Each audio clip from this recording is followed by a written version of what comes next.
Hi guys, today we're going to do a little demonstration on flaring. So I have a few tools in front of me. First thing I'm going to show you how to do is take a tubing cutter and cut a piece of tubing. Then we're going to put a little bend in it with a tubing bender. We're going to put a flare nut on it and we're going to make a flare. Enjoy the video. Okay, to use a tubing cutter, you just have to open up the tubing cutter. This is the blade of the cutter. These are the rollers.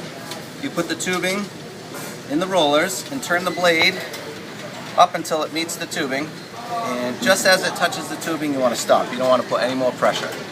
You want to go around maybe a couple revolutions. At that point you started to make a little bit of a cut into the tubing. Every time you go around you're going to tighten this hand wheel a little bit more. A little at a time. You're going to have a lot of patience when you do this. Take your time. Every time you go around, turn it a little bit more. And eventually fall apart. You get a nice clean round cut just like that. You need a nice clean round cut to work with, especially when you're making flares or swedges. Okay, so we cut the tubing. Now we're going to bend the tubing. This is a mechanical tubing bender. It bends 3 different sizes of tubing. It bends 3/8, 5/16, and 1/4 inch. I happen to be working with 3/8 right now, so we're going to put the 3/8 into the widest channel. First of all, we're going to open the tubing bender all the way up. This is a tricky tool to use. Don't get frustrated. Take your time. You'll figure it out eventually. So you want to put the tubing in the bender.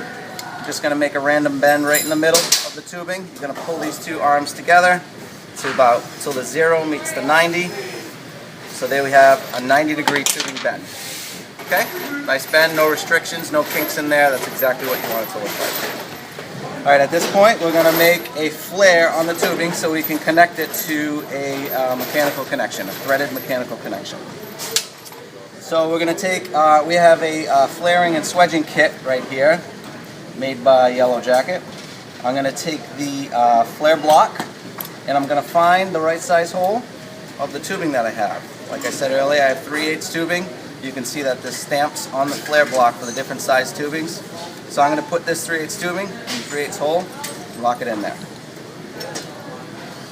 Okay, before I do that, I almost forgot. You can never forget to put the flare nut on the tubing.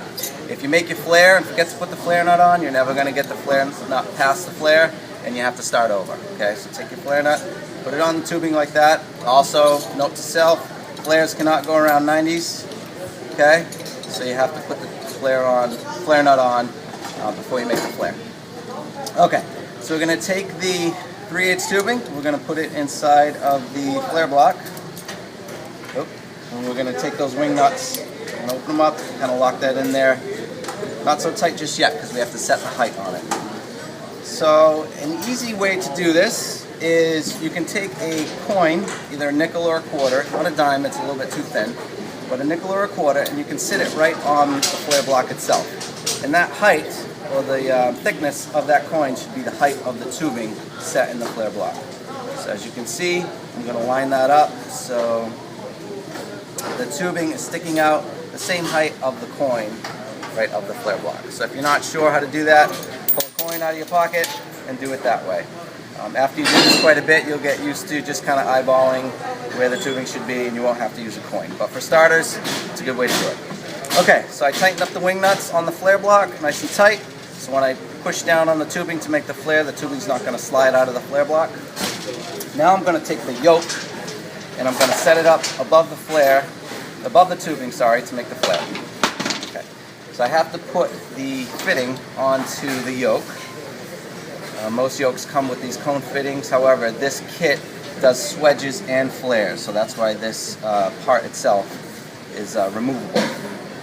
I'm going to back this yoke all the way out by this T-handle right here so it can fit on the flare block.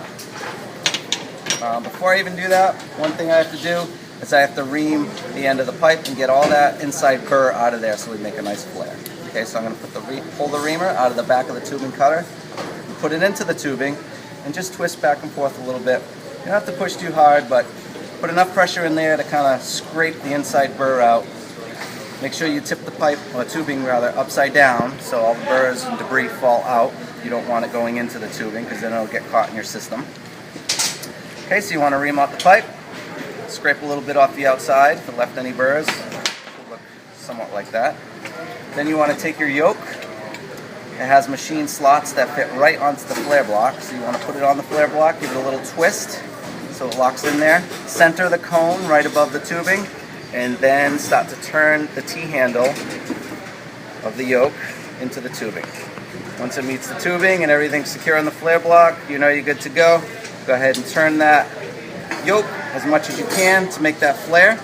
Once you can't turn it anymore, you want to back out that yoke. Take it right off of the flare block, and you have yourself a flare. You want to take the wing nuts, loosen them from the flare block. You take the part out. Make sure your flare nut slips right over the flare. And that's how to make a flare. Have a great day.